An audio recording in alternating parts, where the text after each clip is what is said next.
let us begin the public hearing. So with that, good evening, everyone, and welcome to the Milton Board of Appeal. This is the continued hearing of the application of the provisions of Chapter 40B relative to 936 Brush Hill Road. My name is Frank O'Brien. I'll be acting as chairman for this hearing. Joining me are board members Jeff Mullen and Nicholas Gray. This evening, just to set the stage for what folks are going to be watching this evening is this.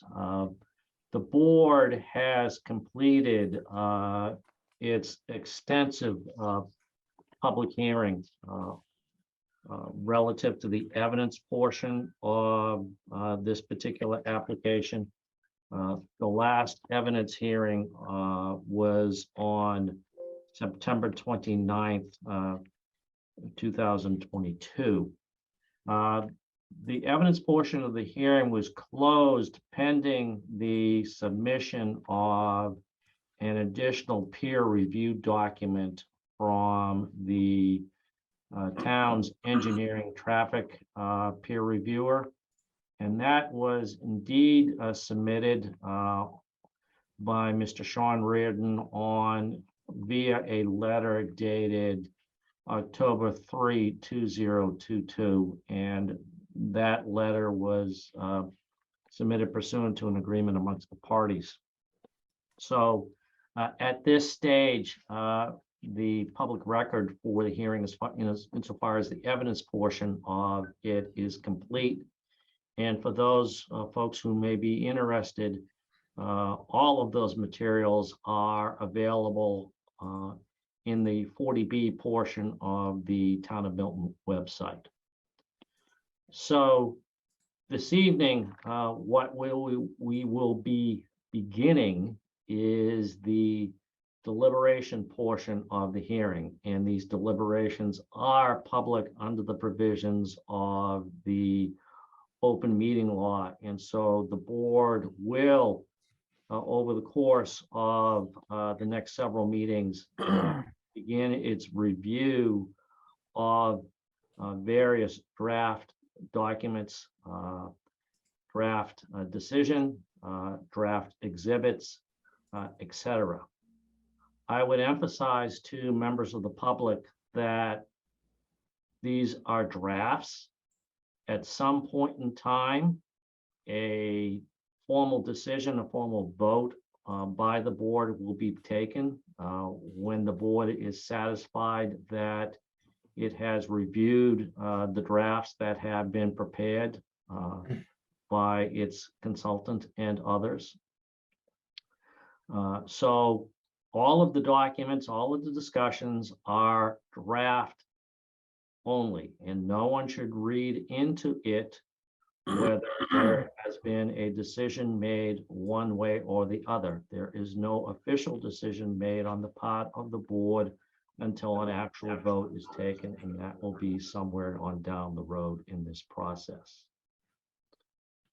Also, during the course of this part of the public hearing, there will be no direct input by members of the public unless specifically requested by the board. Typically, the non-board members who participate in this process are consultants or others who have been invited to assist the board. On occasion, the board may reach out to a particular peer reviewer, the applicant, or some other party for a specific question. But at this point in time, no additional testimony will be heard by the board. As I have mentioned, the public record is closed. So what you'll be seeing tonight are members of the board reviewing various documents, discussing various language changes, what goes in, what goes out of the decision. And that is the process. So both Mr. Gray and Mr. Mullen and I have been involved in this many times in other cases before the board, and we have also been involved in this in previous 40B decisions. I would also mention that under the provisions of 40B and its accompanying regulations, the board has 40 days from the close of the public hearing on which to render a decision. And given that the record of the public hearing by my account closed on September 29th, I believe the deadline for this under the 40-day rule, if I could call it that, is November 17th. Does anyone disagree with my ability to do arithmetic? Does not appear so. So, at this point, Mr. Sawinski, it doesn't appear that Ms. Barrett or Ms. Rich, it doesn't appear that Ms. Barrett has been able to join us yet. Is that correct? That is correct. I don't see her. Okay. Tim, have you spoken with Ms. Barrett? Judy is on the road coming down from Maine right now. She said that she intended to call in. So I think we can expect her. Hopefully sooner rather than later, but her intent was to call in to the hearing tonight. Okay. Gentlemen, a draft of an initial draft of a proposed decision was provided to members of the board before the meeting. The draft that I have before me is approximately 30 pages long. It does not currently include the draft conditions. I understand that Ms. Barrett did not have a Word version of that. I don't know if she has been subsequently provided with one. I do know that a PDF version of it, and there I understand there may be some conversion related issues. You talk about the waivers? Yeah. Yeah. Yeah. Okay. So my initial plan for this evening would be to review the initial draft of the decision. There are a number of holes that I've already identified which would need to be filled, which I think would need some discussion by members of the board. Is that initial plan meet with your expectations? Yeah, that's fine. I think we should take a look at these waivers too, if we can. Yeah. That sounds great. Which would you prefer to start with? Would you prefer to start with the decision, or would you prefer to start with the waivers? I could go either way. Judy's going to join. I think it would be better to do the waivers with Judy there because as I read her email, she wanted to know about whether there were issues with the waivers. That's what I Right. took from that email.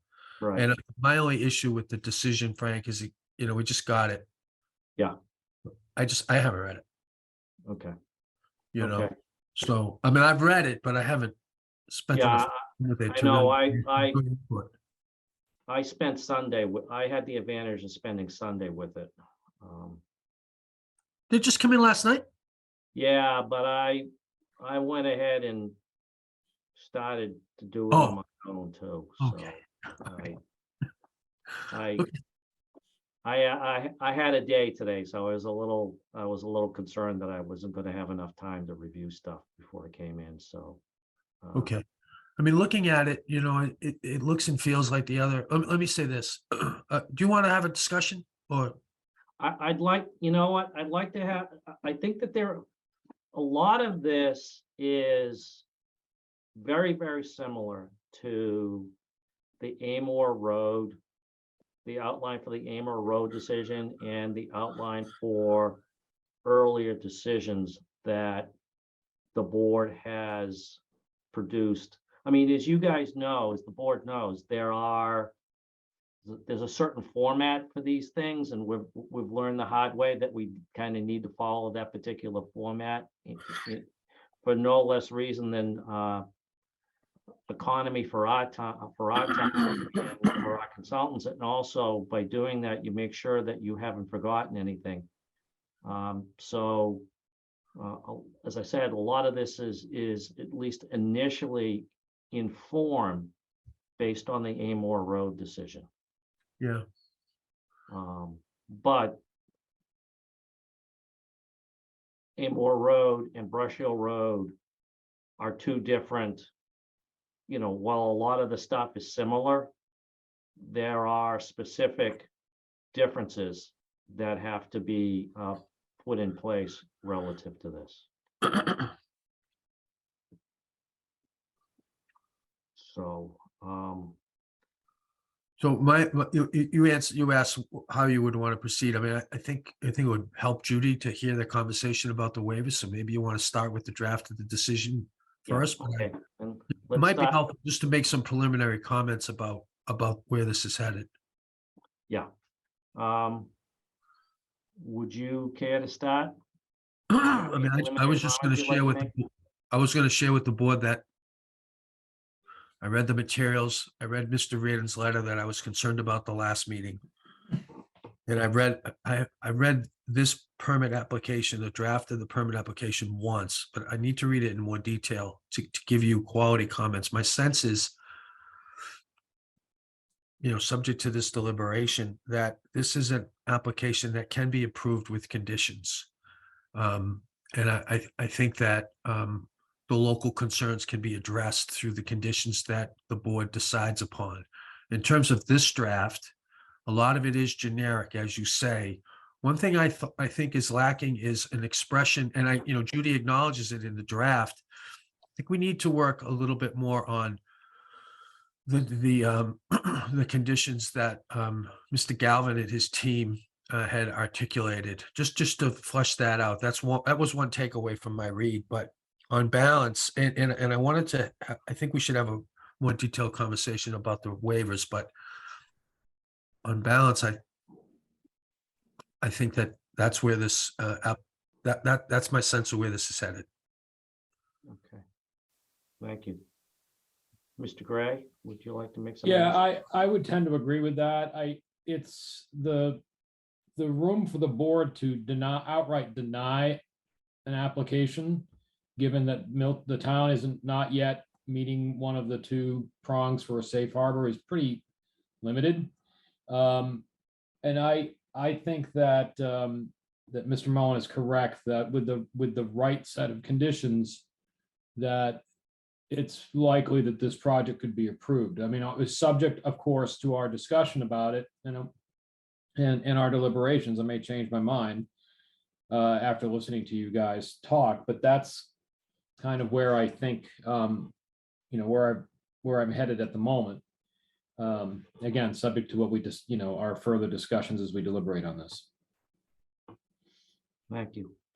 Well, I agree with my fellow board members. I do think that this application with the drafting of appropriate conditions is at a place where it could be approved. If you look at the overall standard for 40B, which essentially, to paraphrase, if you will, that in order for it to be denied, local concerns would have to outweigh the regional need for affordable housing. Given the status of that particular situation here in the town of Milton, I think it's a judgment call, and in my view, the local concerns can be mitigated with appropriate conditions, and as a result would not outweigh the regional need for the type of housing that 40B is designed to produce. Now that presupposes that we're able to produce conditions that are acceptable. There are a number of issues, but I think as a starting point, it sounds to me like the board is in general agreement. So,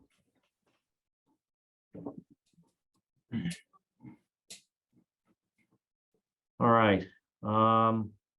So with those opening statements, perhaps is it the board's pleasure to begin to take a preliminary look at the initial draft of the decision, understanding that further and more intensive review and deliberation by the board and study by the members of the board will take place, and this is a preliminary review, preliminary comments. I would almost equate it to initial issue spotting, if you will. Some ways I feel like I'm back in law school briefing a case. So, sound good? Yep. All right. Yeah. All right. So, the initial page, which lists paragraphs 1, 2, 3, and the beginning of 4, it is, we have here some, actually, the first several paragraphs going on to the second page. We have the initial review, the procedural history of the case. I've taken a look at it initially. I do think it needs to be reviewed with a weather eye, as there are a lot of details and numbers here that we just need to make sure that they are all correct from an editing point of view.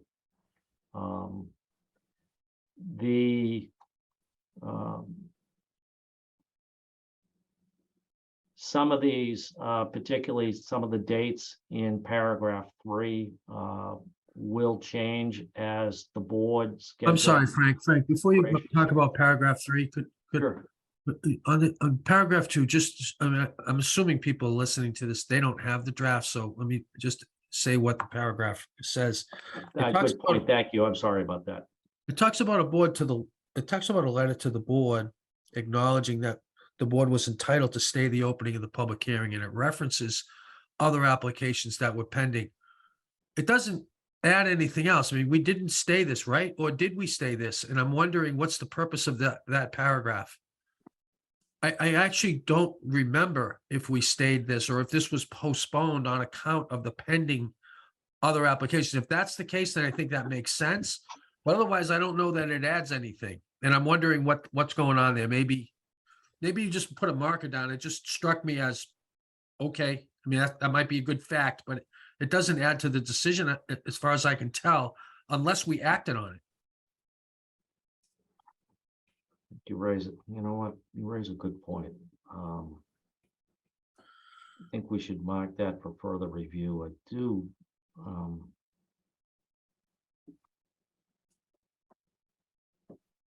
Could we, I don't have it in front of me, but could we put it up on the screen? Is that possible?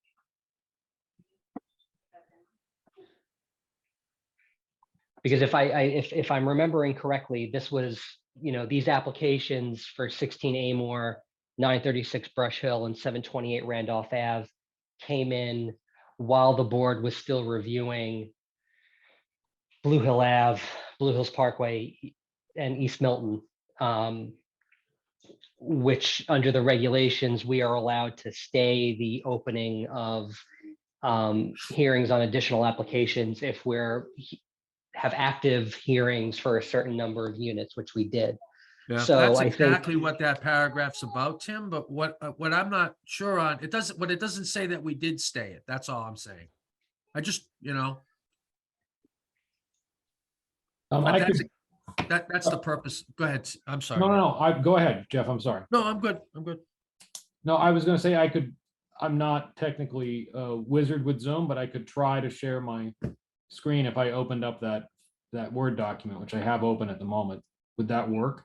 Is that? Yeah, you know what? I just tried to do it, and I don't have permission to do it. So, Crystal, can you give me permission to share a screen?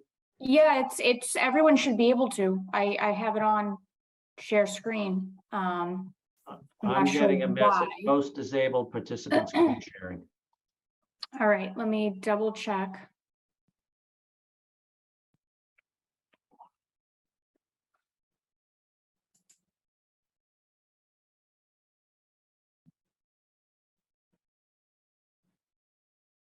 Yeah, I have it on. I'm not sure why it's doing that. Hold on. Okay, I can do it now. Hold on a second. Is it still working? Yeah, I can do it now. Okay.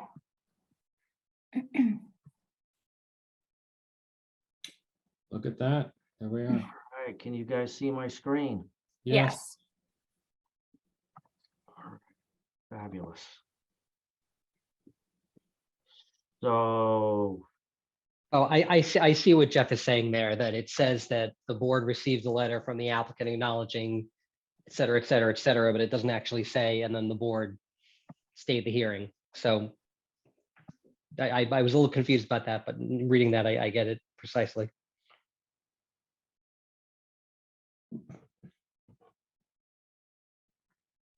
So, I mean, if there was, the way that stay functioned was, it was sort of a series of continuations.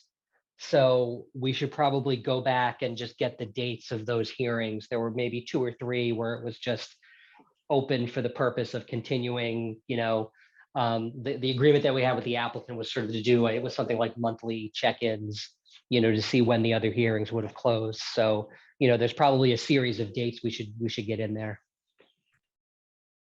I can go back and look for the dates tomorrow. It's for you want them for every single hearing we've had, right? Yeah, and the first handful would be non-substantive hearings. It was just a quick minute open and close.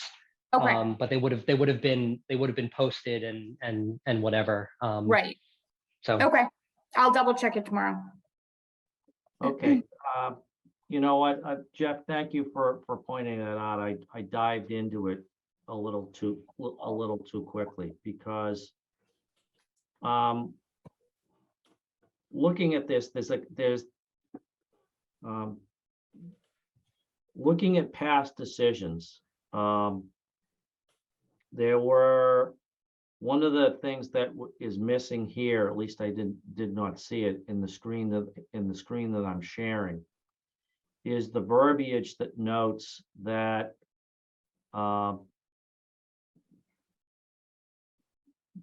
there were COVID-related restrictions, COVID-related delays, and emergency orders, which told the public hearing and things like that. I know that particular language, for example, was in the Amor Road decision, and since the Amor Road case was being considered around the same time that this one was progressing, I wonder if that COVID-related language, remote meeting, stuff like that, would also need to be included here in the procedural history. So, No objection to that. I mean, whatever's appropriate. yeah.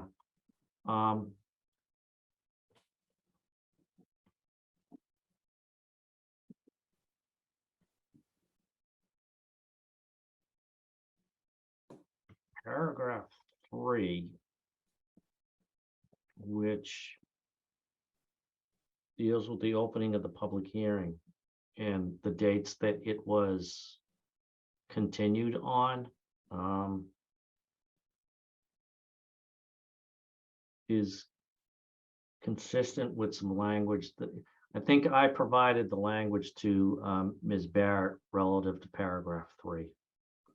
And I went through the record and put those dates in.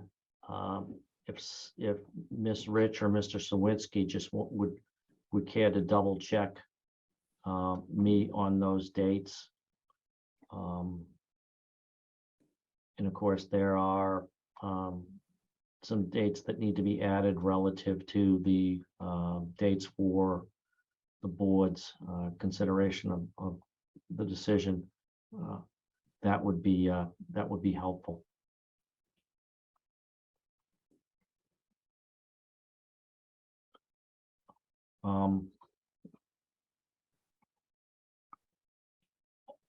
Also, what would be helpful, Tim, is in paragraph 4, I grabbed the assessor's map information from one of the submissions, I believe from the applicant. And I just want to double check that the identification on the Milton assessor's map is correct. I did go to the Milton, the assessor's website and double check that, but I've learned that you got to make sure you got to triple check stuff. I will triple check that first thing tomorrow. I know it's a minor detail, but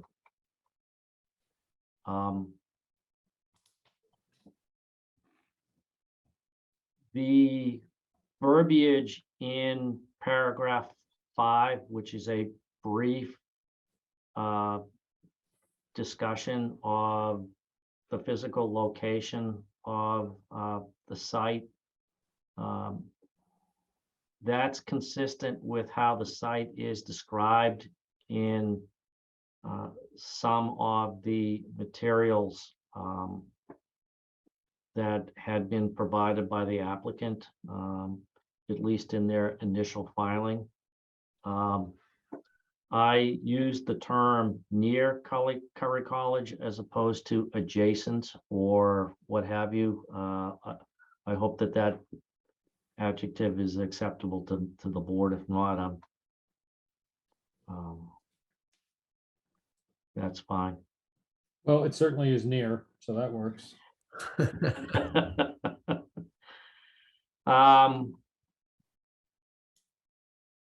I don't have any additional comments relative to 6, 7, and 8. The 6, 7, 8, and 9 for the most part, because it lists the players in this little drama. Yeah, the only thing about 9 is I know that Mr. Galvin represented some of the abutters, but I don't believe he represented all of the abutters. That was one point. And then thematically, I thought we heard consistently from the neighbor across the street. The neighbor whose property is directly to the left, if you're looking at the property, and then the folks on Cushing Road, who were consistently represented and expressed concerns about traffic. So I just think I think this paragraph can be significantly enhanced with some texture on those that I think could inform the final result. You know what, I would agree. And then there's a later paragraph that deals with certain notices that need to be sent out when various activities go on. And it wasn't clear to me, for example, if Attorney Galvin represented the Cushing Road Neighborhood Association, or if it was those types of notice should be sent to the president of the Cushing Road Neighborhood Association, stuff like that. So I think that bears some that bears some looking up. And of course, also in that area, the concerns of the abutters obviously need to be summarized. And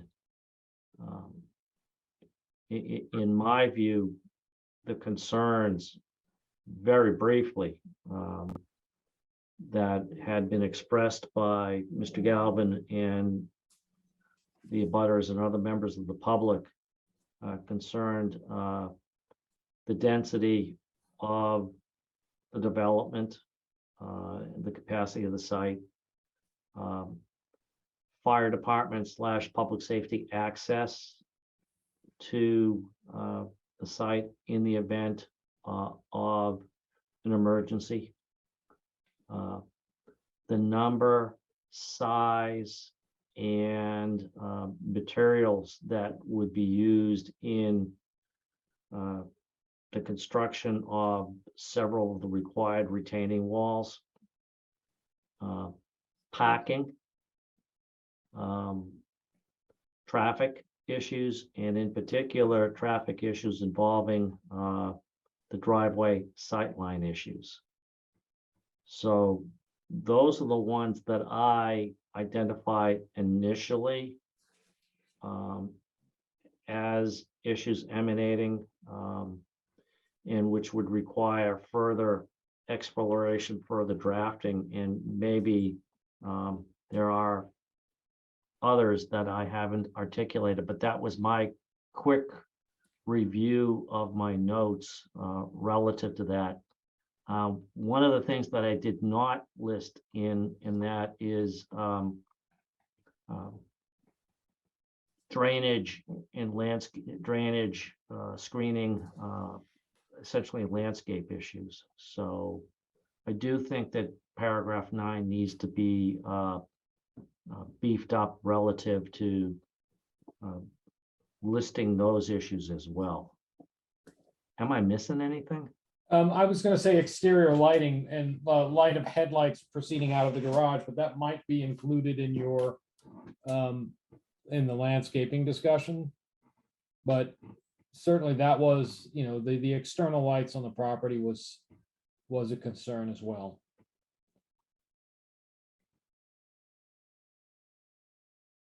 I think it got enough attention. It probably merits a mention I think so. on the. I mean, there on and the there, laundry list. in response, there was a lighting plan, analysis and stuff. So yeah, I absolutely.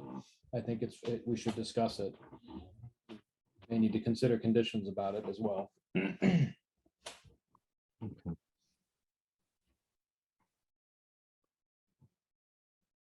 All right, I would invite the members of the board to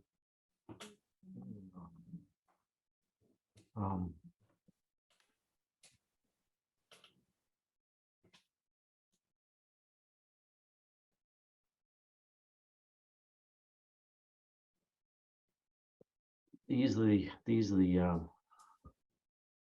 issues that I thought. Okay.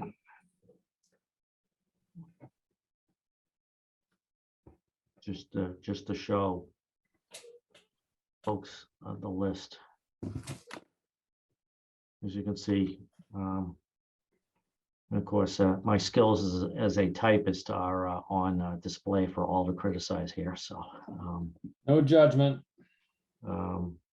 so just a quick list here, and I will add lighting.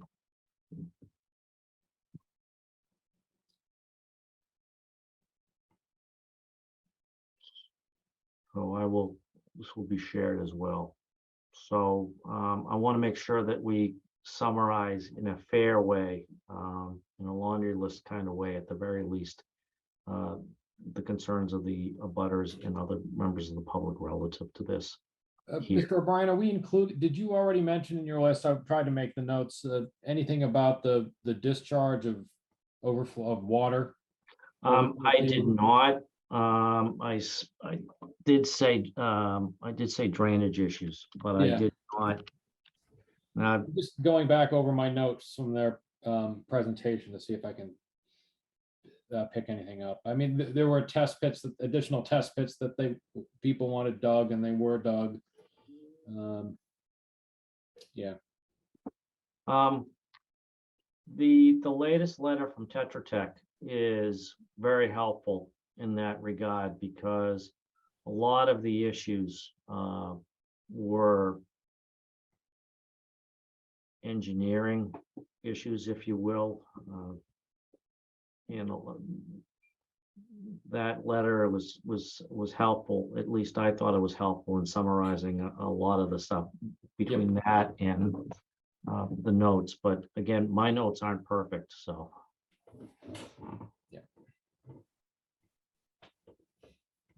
Also, of course, reviewing the materials that Mr. Galvin also presented as well in terms of. So that needs to be worked on. Any objection to moving on to paragraph 10? No, Nope. Okay. I mean, to your Uh, earlier point, this is the first version of this, so I know people are looking at this for the first time, and I think, I mean, with respect to your edits, Frank, we are too, so. Yeah, this has to be considered a rough draft.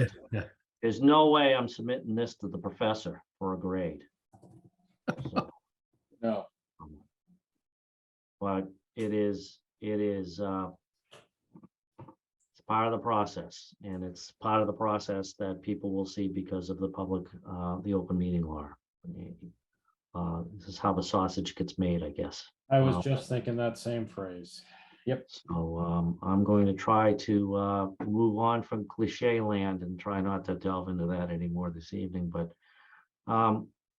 moving on to paragraph 10. This one was this is pretty basic. It just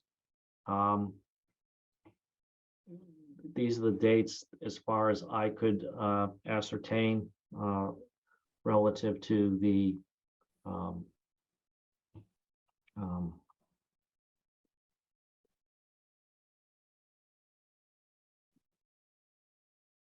I believe these are the dates that the additional. Hold on a second. Yeah, these are the dates where the applicant submitted revised plans, and as you can see, the initial plans, first revision, then second and final revision on these particular dates, and these dates are both from my notes and from the dates of the particular presentations.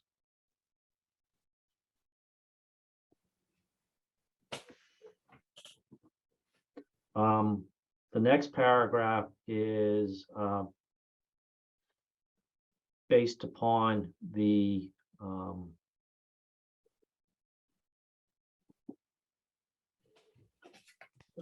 I believe that this was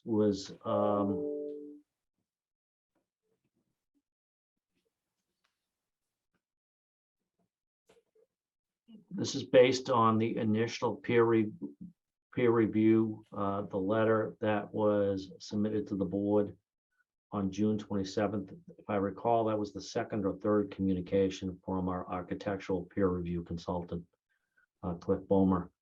And these are and the initial review of the comments that were contained in that submission.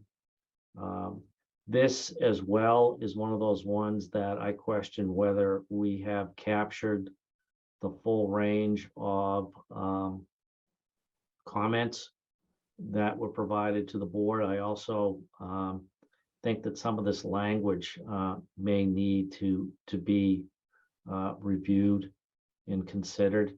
And so paragraph 11 in particular is one of those areas that I think the board, I know in your review and reading of it, I think it would be one of those paragraphs to take a look at. And are we saying the right things in the right way on that in terms of the comments that were received from the architectural peer review consultant? And have we captured all of them?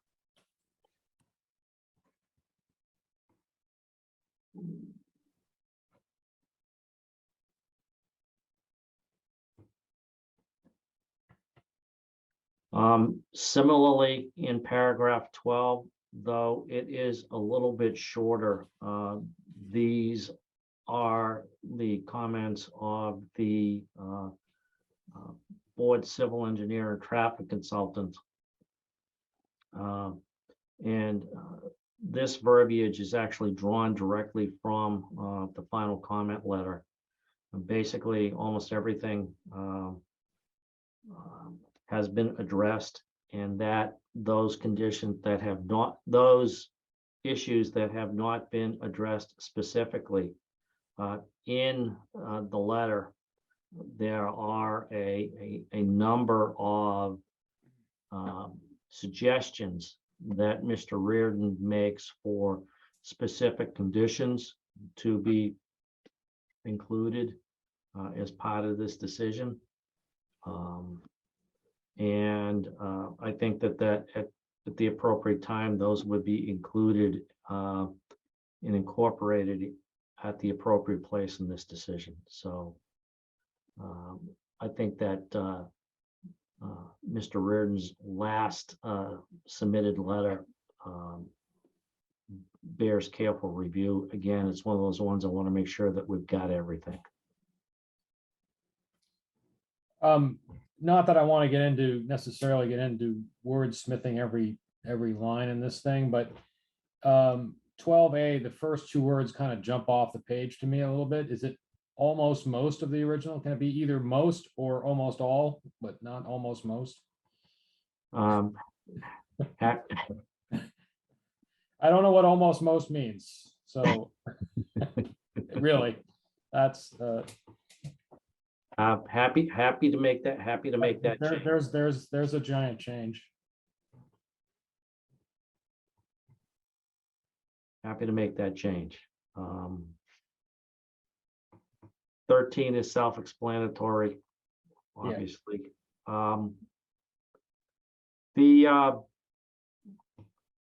I think that generally speaking, the next session, the governing law and the paragraphs in Roman numeral 2 governing law, paragraphs 14, 15, 16, and 17, which are now on the screen. I don't want to denigrate them. They're needed. Every decision needs to list out what the governing law is, but essentially it's boilerplate. Can someone just verify that that's what's been in the board's decisions consistently? I can tell you that this was drawn specifically from the Amor Road decision, so I think we'll go back and double check the other decisions as well.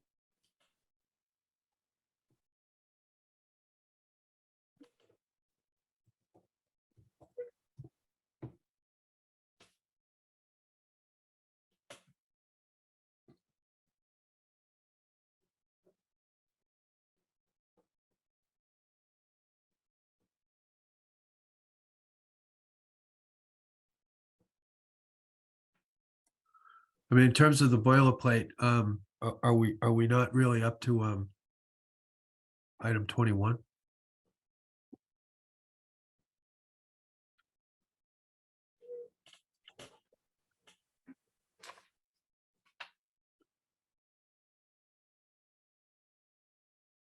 I believe so.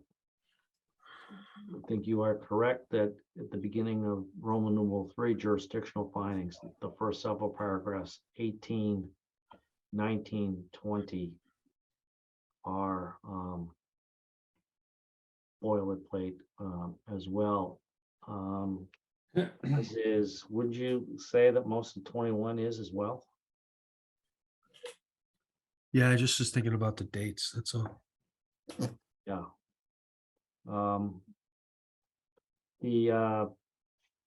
Let me double check 21, the date on 21. Yeah, that's the date of the PEL.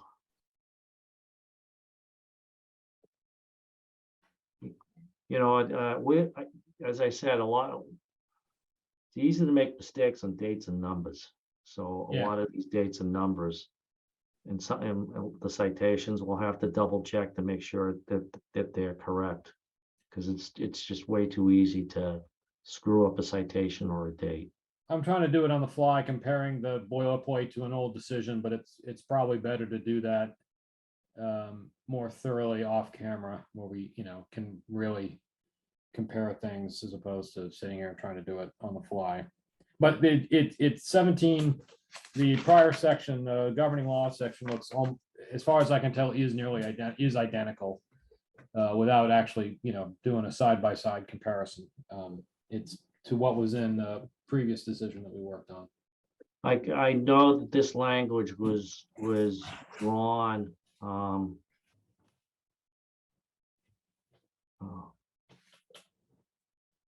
en masse from prior decisions.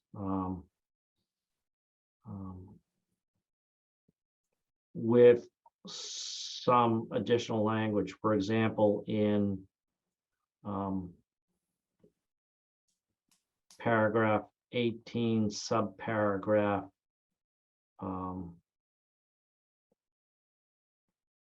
D, it notes that a comprehensive permit was issued for the units at Amor Road, but there have been no appeal has been filed on that. I believe the Amor Road decision was just that was just last week. So Yeah, there's time yet. Yeah, we are in the appeal period. So If we're gonna cite where Canton Ave was appealed to the HAC, we should cite where the rentals were appealed. It says they've been appealed by the abutters, but we ought to know to where they were appealed. I think we're in court on those. okay. It's based on the mail that I get. We're in court on those. Is that for Canton Ave? I don't know. There was 3 appeals, right? Blue Hill Avenue was Yes. appealed. Yeah, 640 Canton Ave was appealed. They are in court. Right. It was just say, to the land court or the Superior Court. I just don't remember exactly where they were appealed. I'm just saying, if we're gonna say one was appealed to the housing appeal, we just, to be complete, we ought to. Yeah, You just say all of them. Well, appealed East too. Milton was appealed to the land court. Yeah, that's what I thought. I mean, that's where it is now. It didn't go there initially, but it's been removed to the land court. Okay. Whatever. I mean, just. Yeah. Yeah, it's a detail that matters, and as everybody knows, the details in these decisions matter. So we can get that. If I recall correctly, wasn't Blue Hill Ave Superior Court? I'll speak to our 40B council tomorrow about this, because I think they were all appealed to Superior Court, and I think we are trying to get all of them into land court, and they may be in different stages. So I'll talk to our council tomorrow and just make sure we have the fully up to date version of that, and I'll get that to you, Frank. Okay, let's do a summary status. Let's not drive ourselves crazy by saying currently in Superior Court pending removal to land court or something like that. Just what's the current status? Let's not drive ourselves nuts there though. Okay.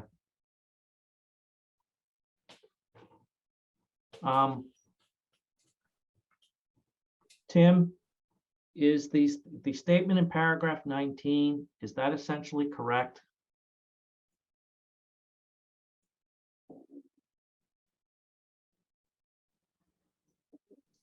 Just give me half a second. You said paragraph 19? Yeah. Right.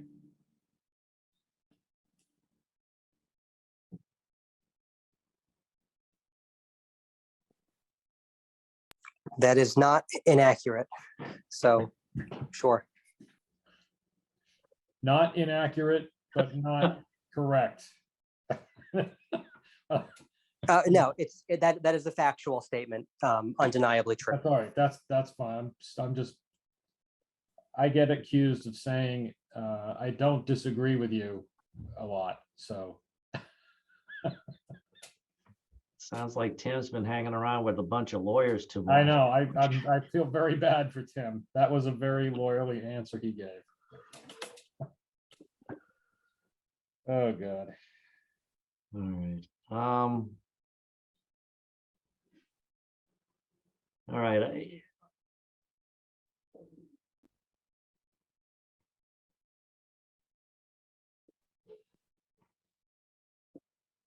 20 is essentially boilerplate, I believe.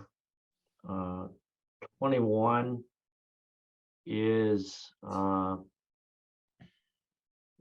it's almost a form paragraph. Just checking the date. Yeah. So anyway, we'll just need to double check those dates, double check the citations, that sort of thing. All right, factual findings, Roman numeral 4. Paragraph 22, the first sentence essentially replicates the location language found earlier in the decision.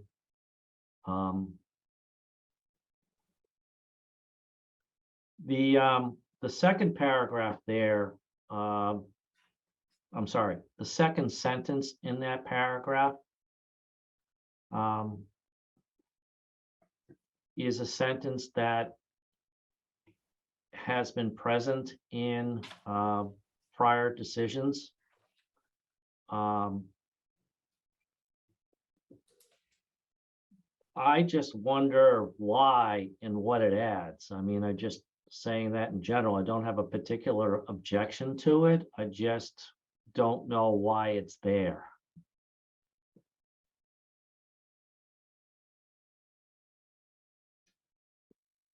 Yeah.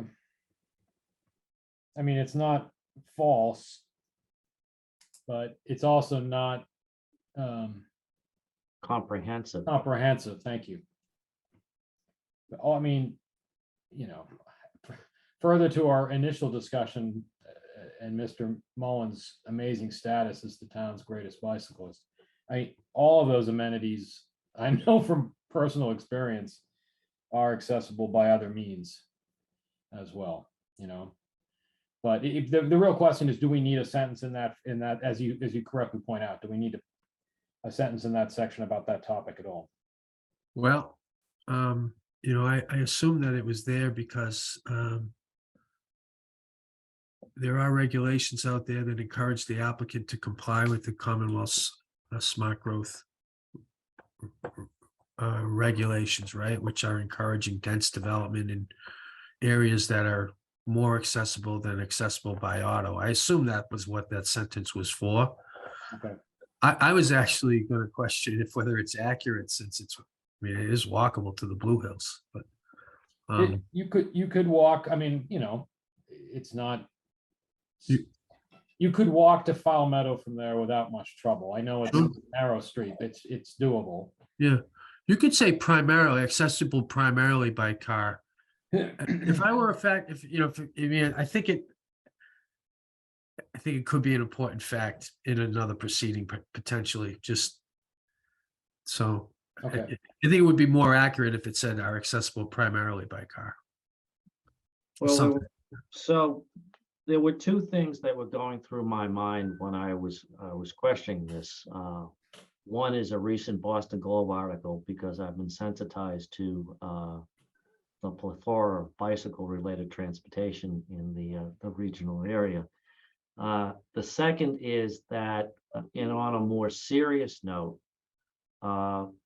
there were a number of folks who participated in the hearing who strongly questioned the accessibility of this particular site by bicycles, pedestrians, etc.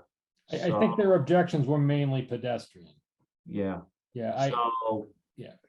You know, I mean, it does. Is it needed, and does it go far enough? Is it needed? If it is needed, does it go far enough? Is my question. Well, I think we need to decide. I'm sorry, Jeffrey. I think that we need to decide how accessible the site is we need to make a finding of fact about it. If we find it's accessible by other means, we should probably specify what means we actually find it to be accessible by.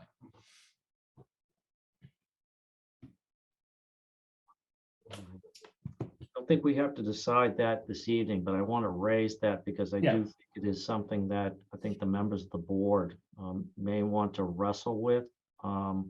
Again, because it was such a, dare I say, bone of contention during the course of several of the public hearings with, again, several members of the public speaking quite strongly on that issue. So. What you could do, I mean, you might have another sentence. So the other issue that people objected to was its proximity to the commuter rail station, right? With their Yes. suggestion that you can actually walk there. And while it's not far, nobody walks there, and everybody knows nobody walks there. That is correct. Probably That's because you have to absolutely walk up the mountain to get down there, right? So, you know, you could supplement that by saying something like that. You know, you could say the board finds that the commuter rail station is not accessible. I don't know that way. Foot. You can It's access something it by bike, but I, you know, it's not easily accessible by foot. I'm talking Reedville. Yeah. right? The Reedville station itself, as opposed to Fairmont. Either one.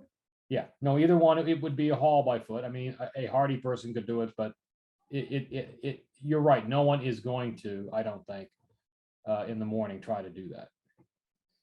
You could bike it, but then you need a place to lock it up. That's the issue for me.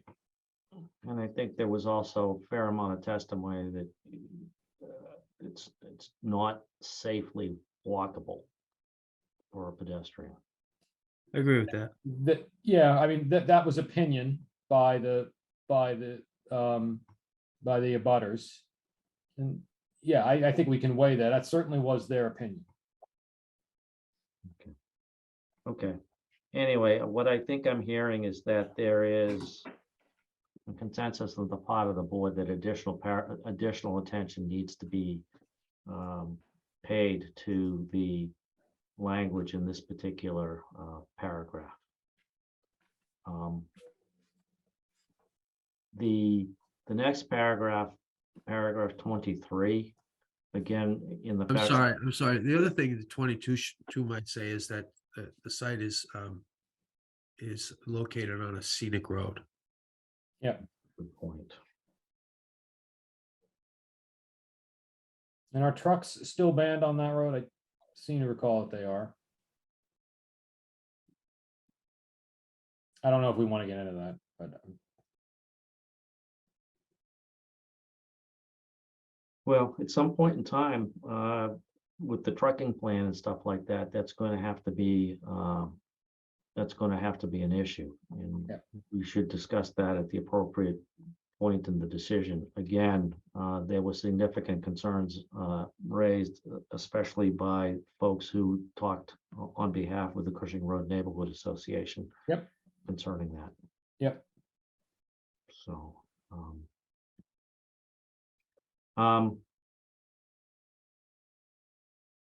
okay to move to 23 and 24? I Yes. mean, 23 and 24, again, are decisional in nature, but they're also, to my mind, boilerplate decisional, if you will. And they are consistent with the language in prior decisions issued, but not only consistent, but identical to language contained in prior decisions by the board. So, is there any need on the part of the board to deviate the language in these two sections? I would say no. So, no. okay. Okay. So paragraph 5 is the draft decision in and of itself. And again, boilerplate language with essentially the only deviation is just the insertion of the correct number of units. And of course, whether the the comprehensive permit is granted or not. So.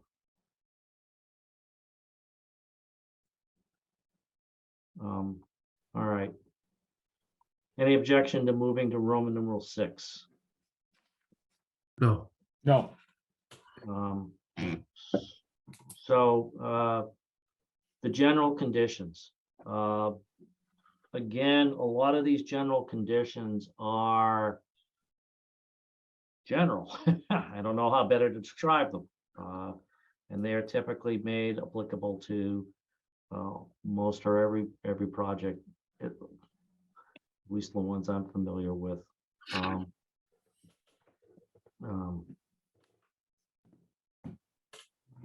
Basically, A1 is thou shalt comply with the provisions of 40B and the appropriate sections. In A2, basically the acceptance may be provided in the conditions or in the final plans referenced below. Projects in conformance with the plans and drawings listed in Exhibit A, which later on, when we go down to Exhibit A, it's not there now, but in Exhibit A, we will need to have a listing of the final plans. And Mr. Mullen, I recall a hearing that you and I sat on where we got a little twisted around the axle in terms of the terminology associated with plans, because we had plans, final revised comprehensive plans. I'm planning not to be as wrapped around this particular axle, so I just want to flag for folks that right now, I'm trying to refer to this in this thing as final plans. And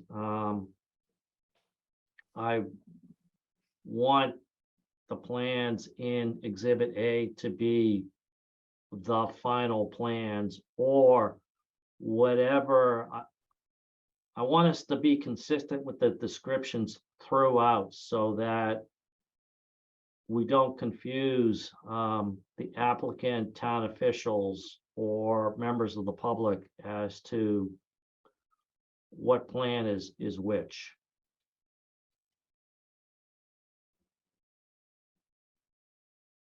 Maybe Mr. Mullen, you could plan to take the lead in being the determiner of the plan verbiage. okay, that's fine. You have demonstrated expertise in that area.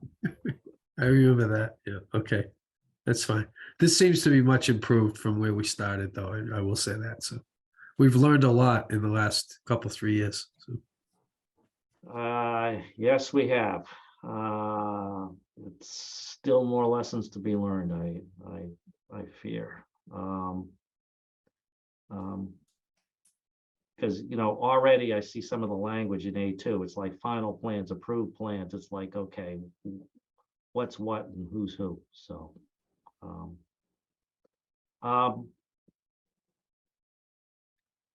A3 is, again, pretty boilerplate.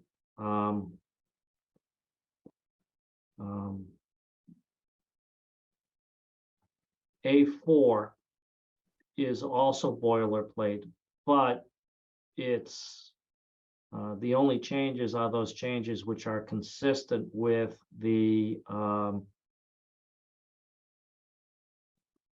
number of rental units and the type of rental units that are included in here. The 20 rental units in this particular the count 818243 bedroom units is taken from the tabular summary of the project, which was included in the materials submitted to the board during the hearing. So 20 units total divided up in that way.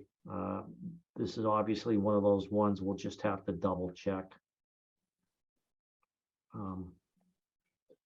By the way, while I'm thinking of it, one of the questions that came to my mind is this. I believe that there is a requirement in here that 25% of the units be deemed affordable. But I'm, at least in my limited search, I could not discern, and Tim, maybe you can help the board with this. I could not discern, how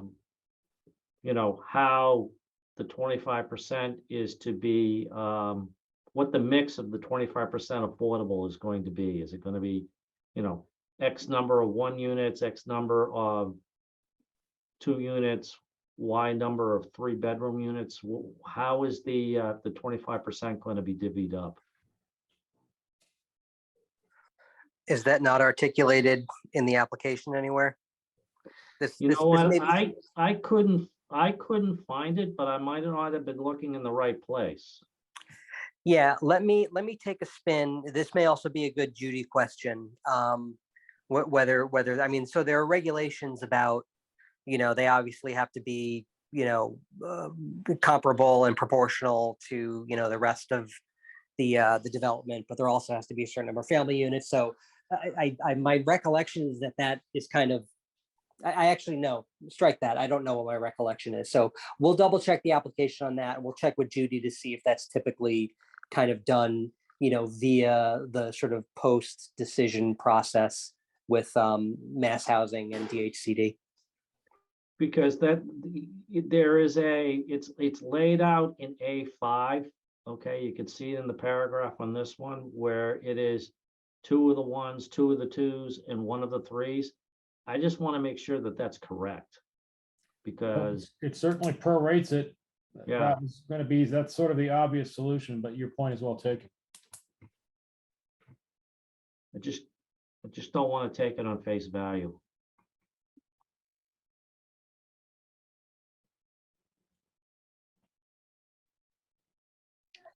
I will check on that tomorrow and consult with Judy if she doesn't join us tonight.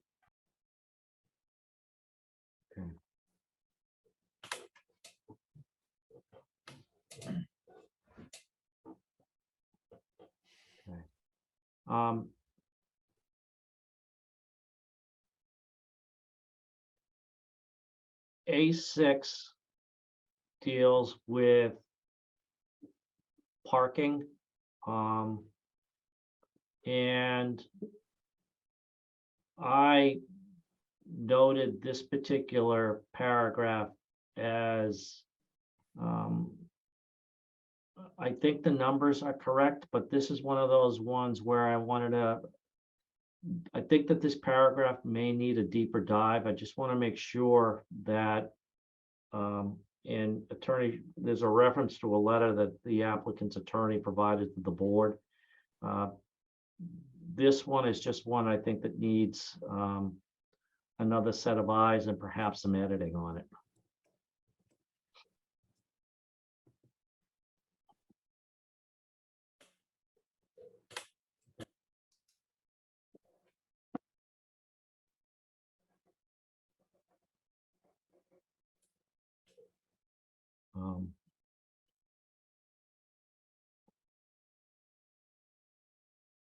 A7 is an example of just what are we calling plans? Because now in this paragraph, we have approved plans.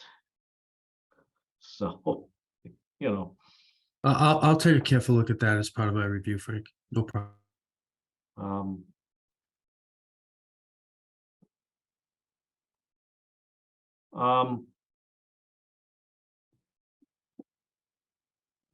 This paragraph A8 begins to deals with the waiver list in Exhibit B, and it's basically requires the project to comply with everything that, unless it's been all the requirements unless specifically waived. Some of the requested waivers, and this is boilerplate language, may be granted conditionally by the board. We haven't gone through the list of waivers yet, so I'm not fully certain if some of the waivers are conditional or not, but that's something that we will nail down as we go through our review of the various waivers. And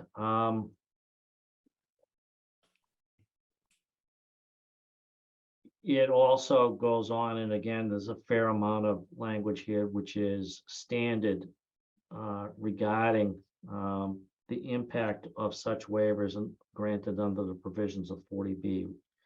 Basically, they only go so far. But this is one that at the appropriate time, we may need to revisit from a language perspective once we get our arms fully around the waiver list.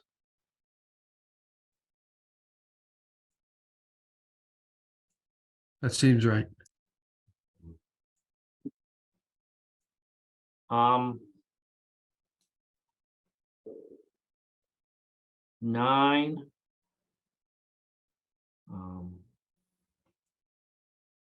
And 10 are basically notice provisions and set out who gets noticed on what, and in some cases when, and is my understanding that that language is pretty standard as well. So the question I have there is, and I've had this on the other applications, just making sure that Tim, your team and the building inspector, et cetera, are all comfortable with that, because you've got to implement it. Which one is this? We're talking about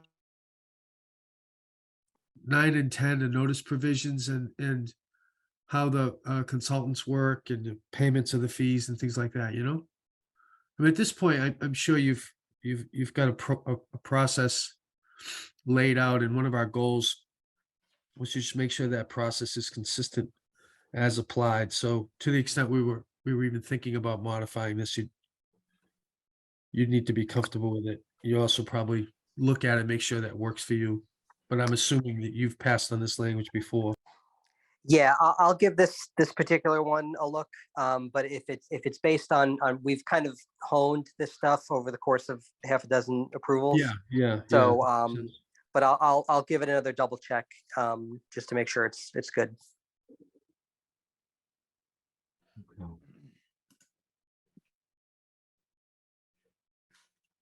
Okay. 12 is also standard language, as I understand it. And Jim, this is just something for you guys to make sure that you continue to be comfortable with.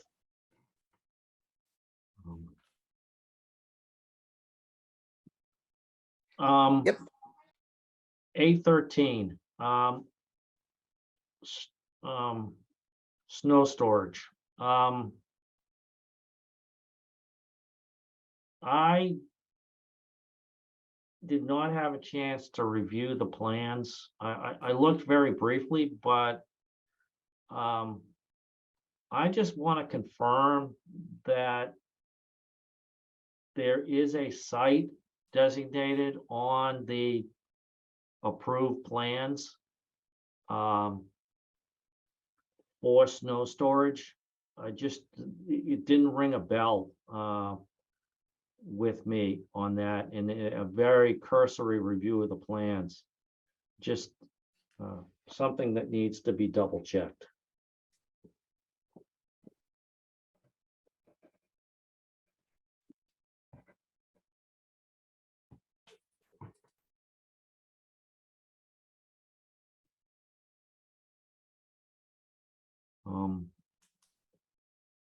And in A14, the only question I have there, the board in the language there, except to the extent inconsistent with applicable law, the board hereby designates the town's building inspector. I want to make sure that we're using the correct terminology, and is building inspector the correct terminology, or should it be the building commissioner or his or her designee? It's a very minor point, but I just want to make sure we're calling. We're designating the right person by the right designation. I will check on that as well.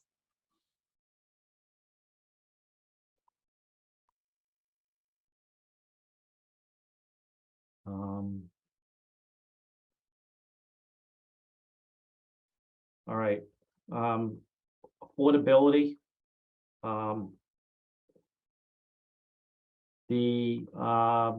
Again, most of this stuff to my eye in my review was consistent with earlier decisions and doesn't vary from, and the requirements don't vary from decision to decision and are in many respects controlled by applicable statute and regulation. So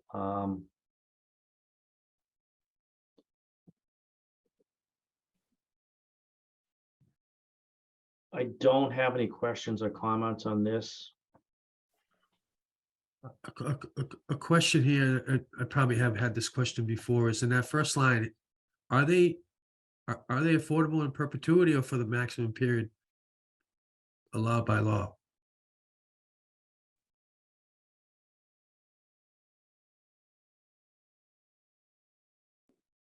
Or is the maximum period allowed by law perpetuity?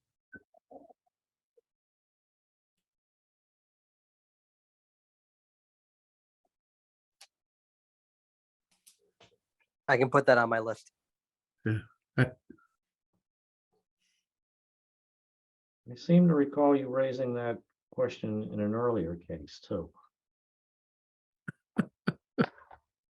Yeah, I think so. So while we're on that paragraph, in that last sentence of it, is the applicant real, is this part of the regulations that the applicant is on the hook for making sure that that the affordable units are not only the tenants qualify, which I understand, but that the tenants are required to make them their domicile and primary residence? I think so, yeah. Yeah, okay. I mean, it makes sense, I guess. It's just wondering how the applicant accomplishes that. Maybe an affidavit.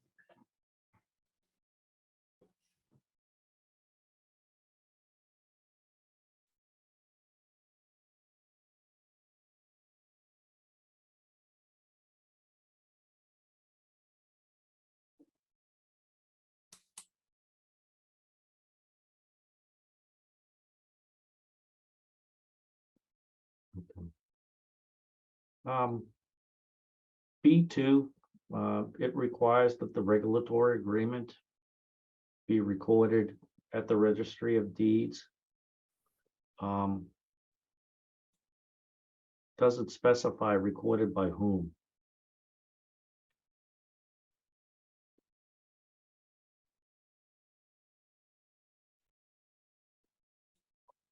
The applicant. Yeah,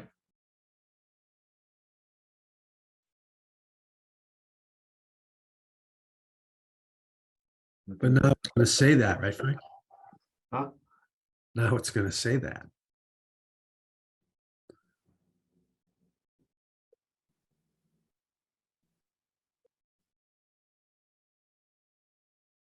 Yeah, well. All right.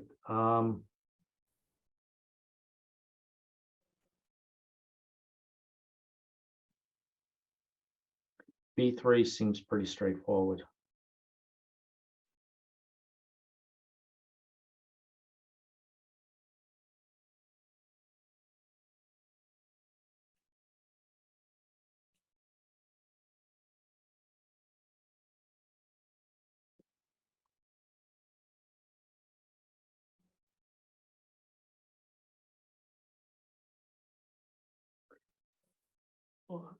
any questions or comments relative to paragraphs B4, B5, and B6? No comments. Nope, nothing yet. Not on the first draft. First read. All right, C, submission requirements. Is there a definition section in this? At some point where something that's capitalized, like personally identifying information is defined? No. You just gotta find it where it first appears. So what does that mean? Capitalized terms are defined like when they first appear, you know? No, I know that, but I mean, is it defined in this instrument? Is what? Is personally identifying information Oh, defined? sorry. I didn't understand the No, no, question. I'm not being I clear. don't know. Okay, I believe that there is a definition of PII in the Commonwealth's data breach law. okay, Um, maybe we want to reference that. I'm just trying to eliminate loopholes. I don't know. Let me look, I'll look at that.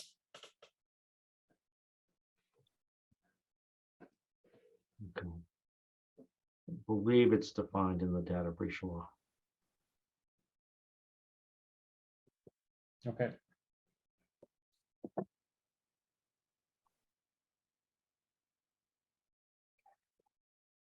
Okay. Submission requirements. So a lot of, if you will, meat and potato stuff in these next couple of pages. Who gets what, when, what type of information, related to a lot of the, notices and things like that.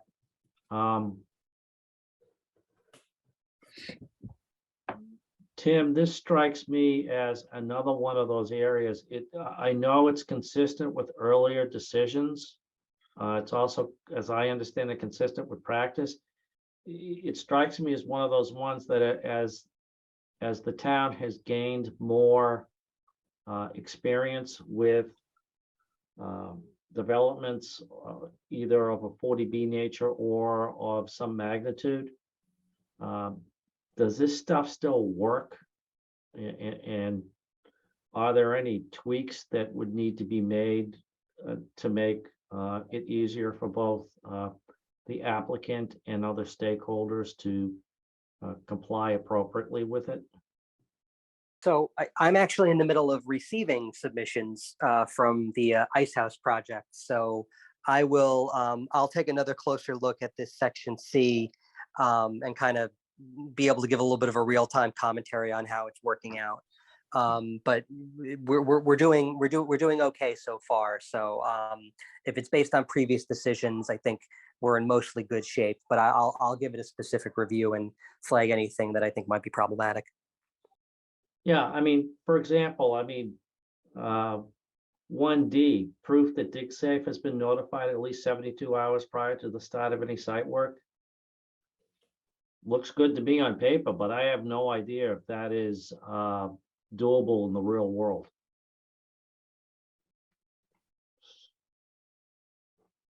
So, it's stuff like that, just like a reality check. I'll give it a close look. I think we want to have those things in there rather than not. Just to keep, I don't want to say keep the applicant on their toes, but just as a flag that we want to make sure that they're doing the right thing. So, but I'll give that a specific check, and I'll speak with the building commissioner as well. He's kind of in the thick of it with me on the Ice House, so we'll be able to provide some feedback. Okay. In 2, this is the notice regarding an intention to begin work. This is this is the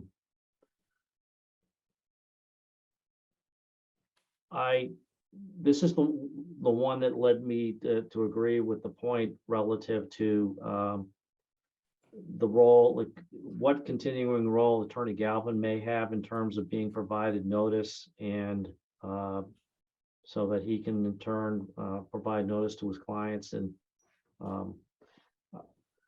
I do believe that the person in charge, or the person who's heading the Cushing Road Neighborhood Association, needs to be identified. I'm not particularly sure that Mr. Galvin was representing the Cushing Road Neighborhood Association, so I don't know if the second and third line of this particular paragraph is correct, but it was written in that way to raise the issue. I want to make sure that we have the right list of people who would need to receive this type of notice and whatever similar notices need to be made.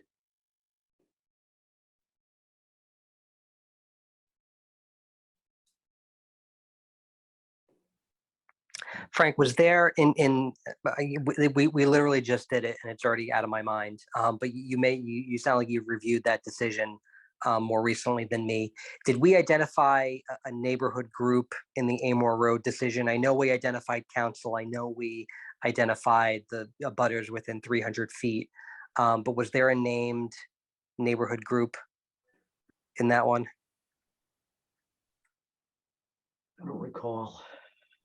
My concern with these things is, when you say abutters within 300 feet, that's very, we do that all the time.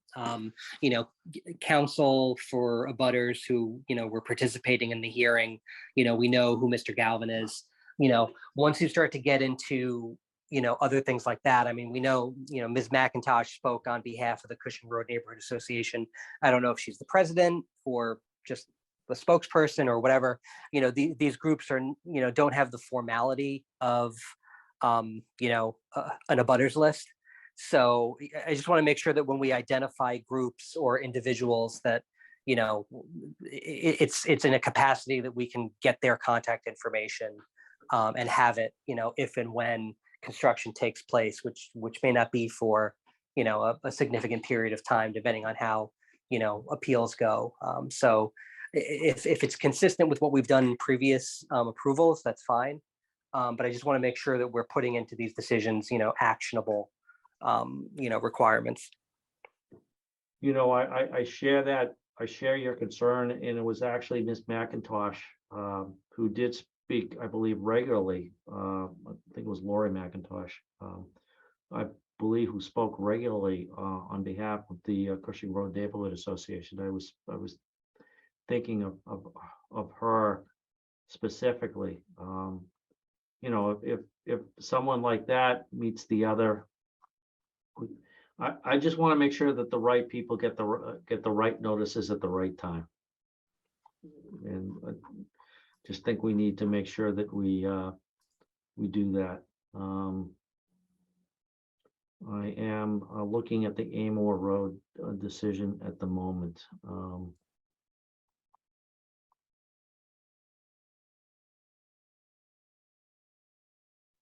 In that particular decision,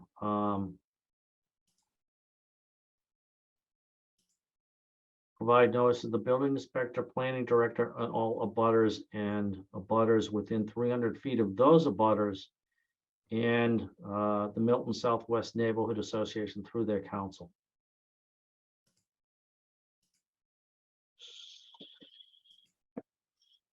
So you can see that this language mirrors. Yeah, I think the issue with that is that, that is a group where sort of the Venn diagram of, abutters who participated in the hearing through council and that named association, the Venn diagram is a circle. Those are the people. If there's a question as to, so my concern here is, if Ms. McIntosh were to move next week, who do we send, something to? And maybe we put a pin in this and figure out the best way to have some sort of contact on file, with this approval. I'm sure there's a way to do it. We definitely want to make sure that people are informed. But we just want to be able to do it in a sustainable way that doesn't create problems with non-compliance later on. Yeah, I mean, I'm, to borrow your verbiage, I'm putting a pin on in the language in this particular section. I just want, like I said, I just want to make sure the appropriate people get the appropriate notices in a timely fashion. And so that we can play with the language. I'm not wedded to this particular language. What I am wedded to is making sure that the notices are delivered when they need to be. So we're on the same page in the goal. We may have to wordsmith this particular paragraph a little bit, but there are at least 3 of us on the call who wordsmith for a living. So.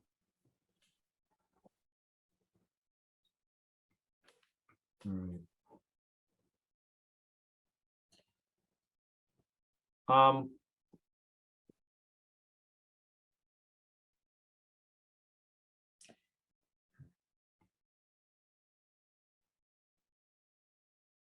The rest of this stuff,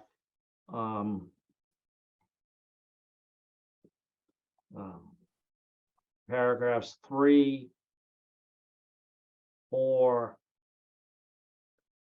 5 is consistent with prior decisions, both in terms of the amount of money, the size of the bond, things like that. And there is some, there are the tree protection plan, stuff like that. It's all important stuff, but it's also stuff that is consistently made applicable to other decisions. So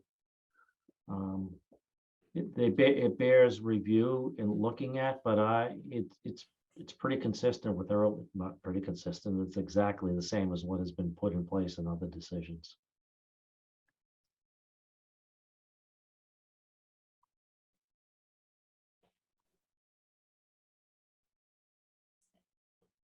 Is that, yeah, no, that's fine. I'm just reading 3 and is wondering that the applicant gave us a fairly, I don't want to say detailed, but a pretty extensive landscaping plan that may or may not comply with the literal language of minimizing destruction to existing trees. I mean, I think they tried to, but I just trying to figure out how to make that consistent with what they've already told us, the applicants already told us they're doing. We can revisit it. We don't need to waste time on it right now. Okay.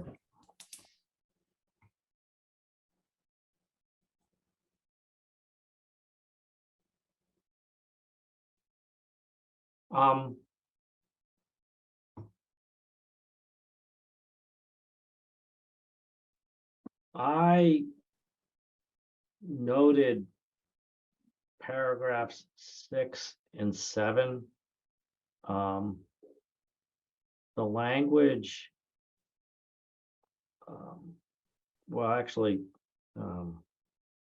6, 7, and 8 all deal with pollution, drainage, stormwater, stuff like that. And this language is also consistent with what has been contained in prior plans. The question I have, and I have not had a chance to satisfy myself to that particular answer, is whether these sections, as they are currently drafted, work and are applicable to the current project. I'm not saying that they are. I'm not saying that they're not. What I'm saying is that I just haven't satisfied myself yet by looking at things and conversing whether they should remain in the decision or not. They are somewhat technical in nature, engineering related, and again, if we're going to require something, I want to make sure that we're requiring the right things for the right reasons. And I just don't know.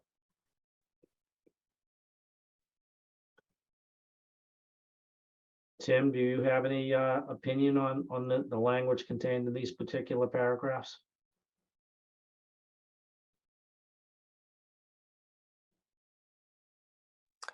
I'll have to give them a closer read. So if I can put that on my list, that'd be great. Okay, thank you.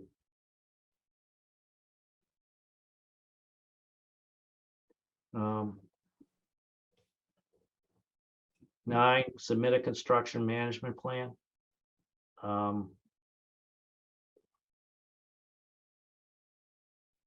Is the language here sufficient? This is what has been in prior decisions.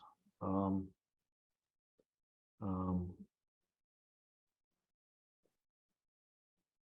know, the next several paragraphs, 10, 11, 12. The thing in 12 is we've got A to M. And to me, it looks just need to make sure that it is as comprehensive as it needs to be.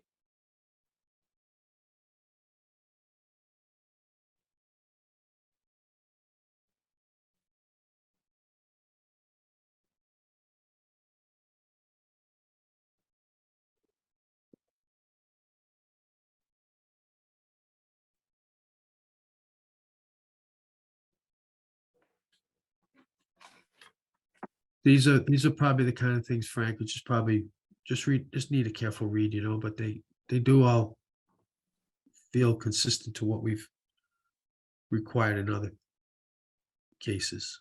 Yeah, they just need a double check. They just need another Agreed. set of eyes on them. Yeah, I agree. Because I mean, my eyes are glazing over now, so.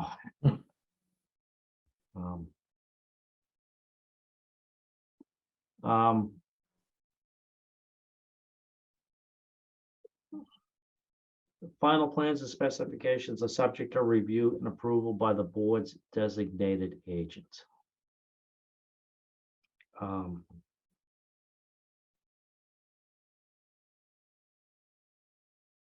Who is the board's designated agent? Is that the board's? The building inspector. We did that in another paragraph. Okay. You thank asked me to look at that. I have it on my list. I must be getting to get hoopy here. Okay, all right.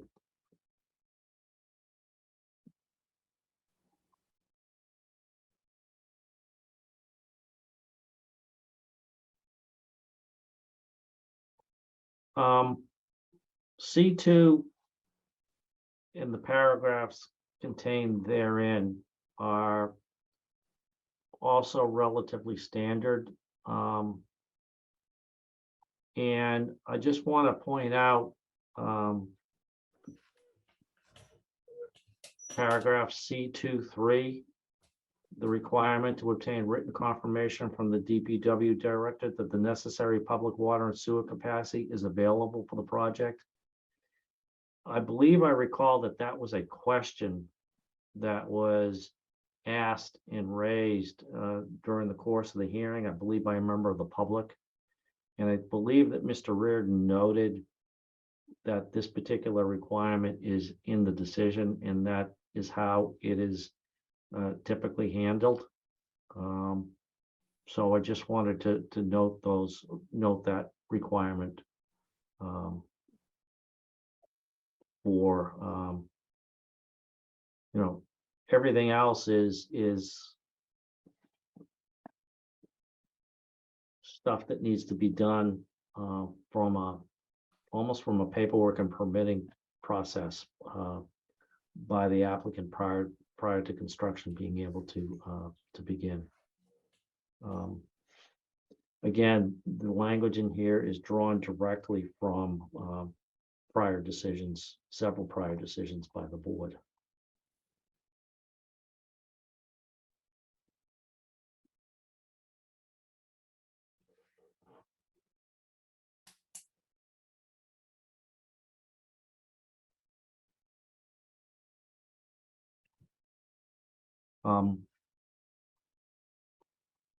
Paragraphs 9, again, payment of the additional fees.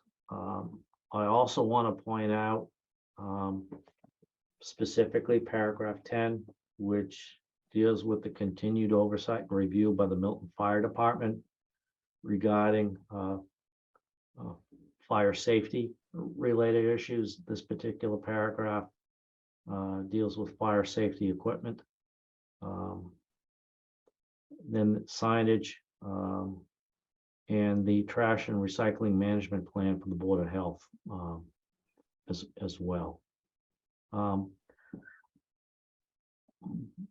After having reviewed these 12 or so paragraphs, I'm hard pressed to identify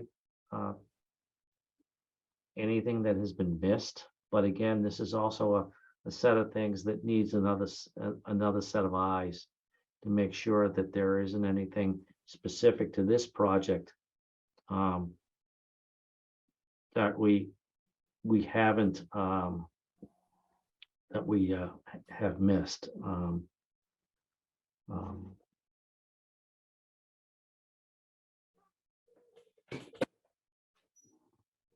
Okay.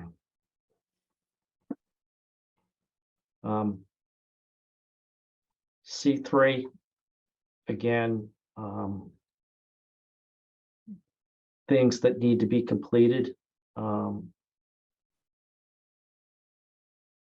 before the issuance of certificate of occupancy can be made. Paving, landscaping, fire safety issues, stormwater management, things like that.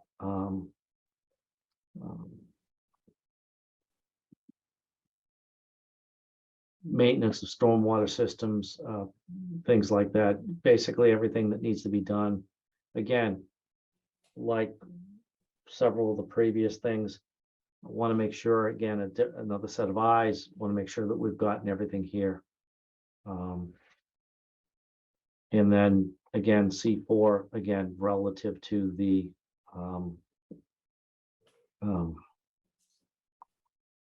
stuff that needs to be done prior to the issuance of the last, the certificate of occupancy for the last unit. Again, also consistent with prior decisions by the board.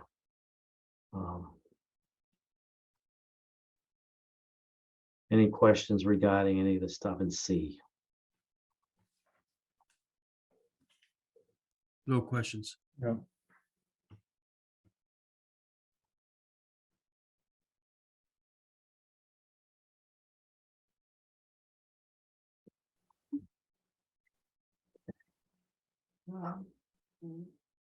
D1,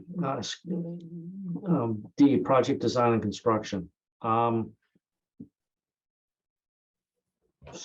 So this is the stuff where some of the practical stuff, where the rubber meets the road, where there can be issues or whatnot that arise. In particular, I note D2, the trucking plan.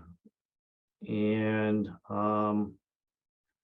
in this area, the trucking plan could be challenging, given the designation of Brush Hill Road as a scenic highway, as well as the concerns that were, and I'm mindful of the concerns that were expressed by the Cushing Road Neighborhood Association relative to their, well, their concerns about truck traffic on their street. And I know that Ms. McIntosh in particular had expressed a desire that there be no such traffic. Um, Having said that, a trucking plan will need to be developed, and this specifically requires it.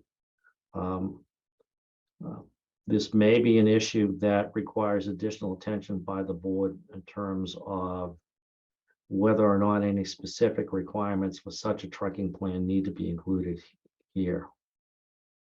So, not suggesting it at this point, I'm raising it as an issue spotting for the board. Jeff, you look like you're about to say something. Well, I was wondering with respect to this, to me, especially section D, it might be helpful to have Mr. Reardon take a look at this.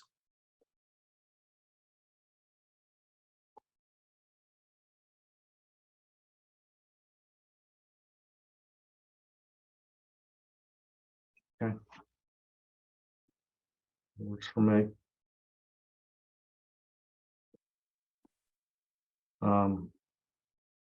Tim, again, going back to your point earlier this evening relative to folks who get notice, just pointing out the community contact section on this one.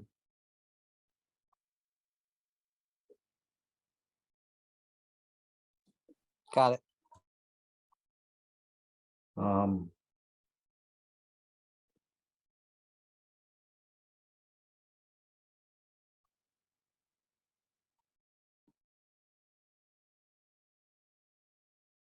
The rest of this stuff is deals with some of the details associated with construction in itself, emergency access during construction site, storage of construction materials, how long stuff can remain in an unstabilized condition, when construction activity is allowed, and there are. Milton does have requirements in its bylaws relative to that, and those are not waived in terms of hours of operation and things like that.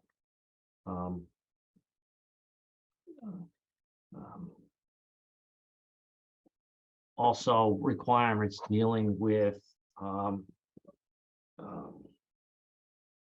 mitigation of nuisances, if you will. By that, I mean vibration, dust, noise, that sort of stuff. In attempting to limit the inconvenience and disruption on the neighborhood relative to this sort of construction activity.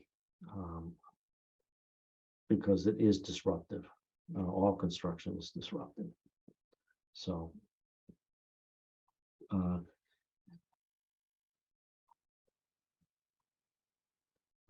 again, D11 deals with snow and ice removal, things like that. So all construction impacts, all stuff that will particularly interest the neighbors as the inconvenience relative to construction has its impact on the neighborhood, assuming construction's allowed.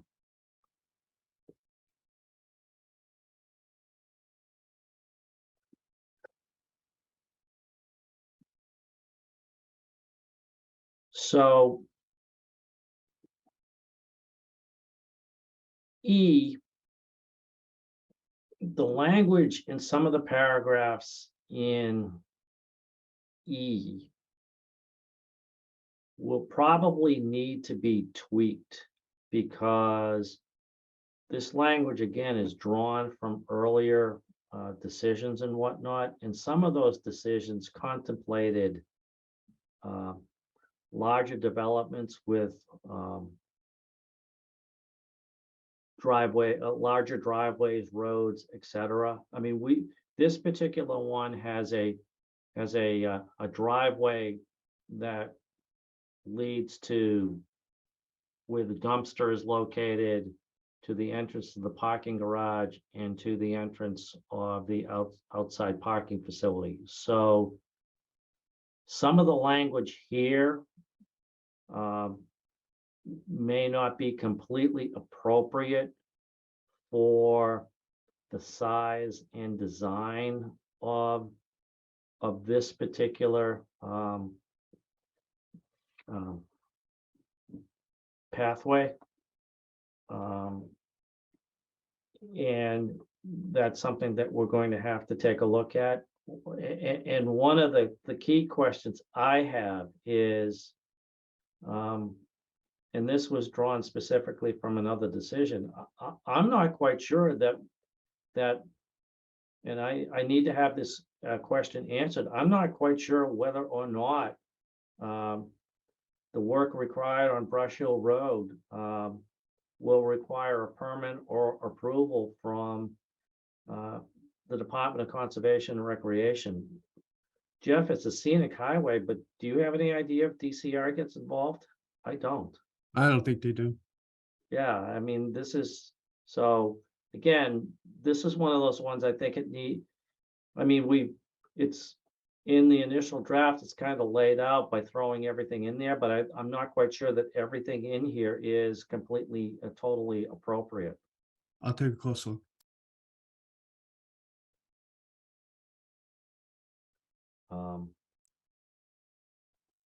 You know, and you can see that in E, in the next one, F1, where you can see where the genesis of that particular language was borrowed from, so. Busted. Yeah. So,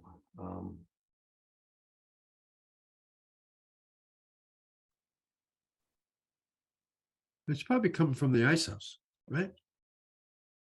Well, Amore Road is mentioned in Amore Road. F1, but. Oh, well, yeah, okay, well, that makes sense. Amore Road, that makes sense. The Truman Highway down there. the other thing, the Amore Road made sense because just from a size perspective too. Okay.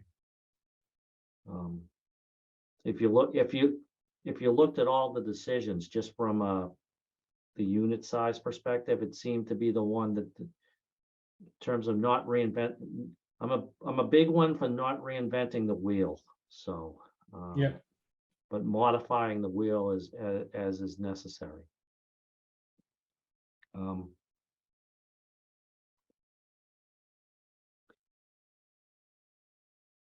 In G, the water, sewer, and stormwater and other utilities.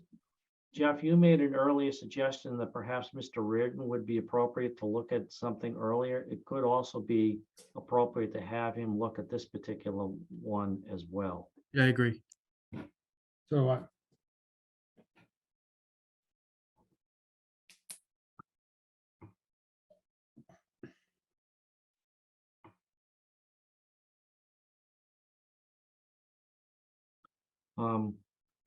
Because not only here do we have the stormwater and other things, but here, Nick, I think you were the one, if I recall correctly, and correct me if I'm wrong, who noted some of the lighting plan issues. there were, yeah, I recall that the abutters had concerns about both about the external lighting complying with dark sky requirements. They requested a lighting plan. And they were also concerned about the shining of headlights from the garage exit, I believe, into the property abutting to the north especially. And that there was, I think, if my recollection is correct, there was going to be consultations between the developer and the neighbor to come up with a suitable solution to that, but maybe I'm remembering it incorrectly.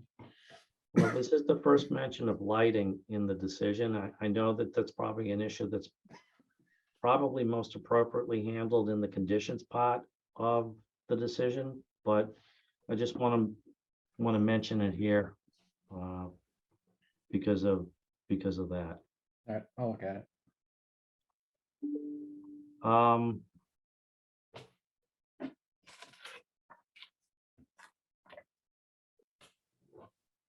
H is also, security for the completion of the infrastructure.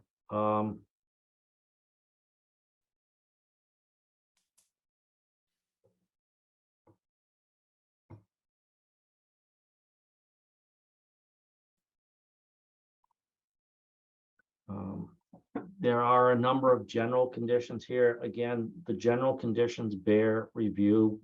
The general conditions here are conditions that have been generally made applicable to other projects within the town. Query whether there are any specific, mix my metaphors, specific general conditions that would need to be made applicable to this. I'm thinking of anything additional needs to be said about, for example, school bus stop or other matters. I think the school bus stop is an excellent thing to include as part of the conditions. And I also noted that, Been there before, no? well, no, I think it's on the plan, unless I could be also mixing up my cases too. It's in there earlier decision. It's in the earlier part of it. I saw it. Okay. No, I was just gonna mention, agree, though. I know Mr. Reardon, his last letter that came in had half a dozen of proposed conditions that he thought should be in there into our final decision. And I certainly want to make sure that, I'll be happy to take a look to make sure that what Sean has recommended is actually in the decision. Okay. What's the board's pleasure? We're now at the 2-hour mark. We've done a lot of issue spotting. We've done a lot of looking at things. Ms. Barrett has been unable to join us. So what's the board's pleasure in terms of continuing or calling it a night for tonight and scheduling another gathering by this board for next week, mindful of the 40-day deadline. What's the board's pleasure?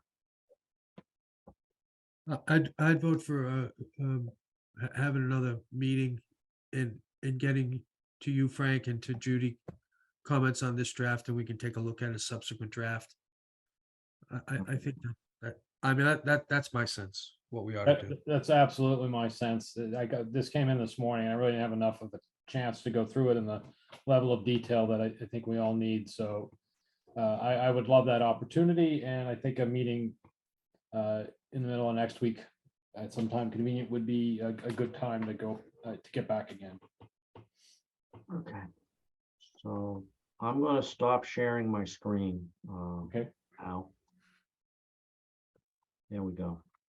So